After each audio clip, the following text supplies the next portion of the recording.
10 वर्ष माझ्याकडे कृषी मंत्री पद होतं असं शरद पवारांनी म्हटलंय। तेव्हा बळीराजावर उपोषण करण्याची वेळ आली नव्हती। बळीराजा देशाची भूक भागवण्याचं काम करतो, आज तोच बळीराजा उपाशी असं शरद पवारांनी म्हटलंय। 10 वर्ष माझ्याकडे देशाच्या शेतीचं काम होतं, मला आठवतंय।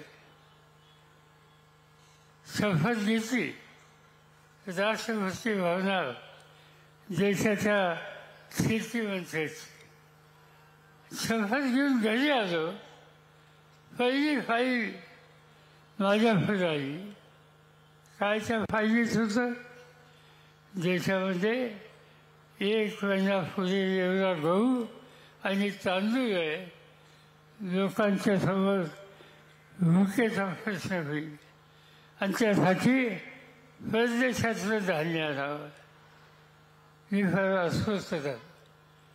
शेती या देशाच्या बहुसंख्य लोकांचा व्यवसाय।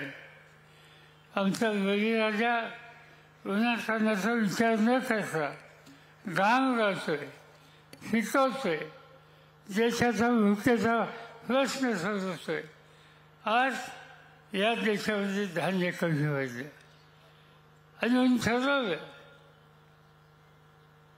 की परदेशातलं धान्य आणणं हे बंद केलं पाहिजे। आज कुणी प्रधानमंत्री झाला तर त्यांनी हिंदुस्थानचा विचार हा केला पाहिजे। तो संपूर्ण देशाचा प्रधानमंत्री असतो, तो एका राज्याचा नसतो। तुम्ही गेल्या वर्षाच्या, 2 वर्षाच्या, 3 वर्षाच्या किंवा 10 वर्षाचे सगळे महत्त्वाचे निकाल बघा। प्रधानमंत्री यांचं सगळं लक्ष एका राज्यावर आहे आणि ते राज्य म्हणजे गुजरात। लोकशाही मराठी ऐका, पहा, जागरूक रहा।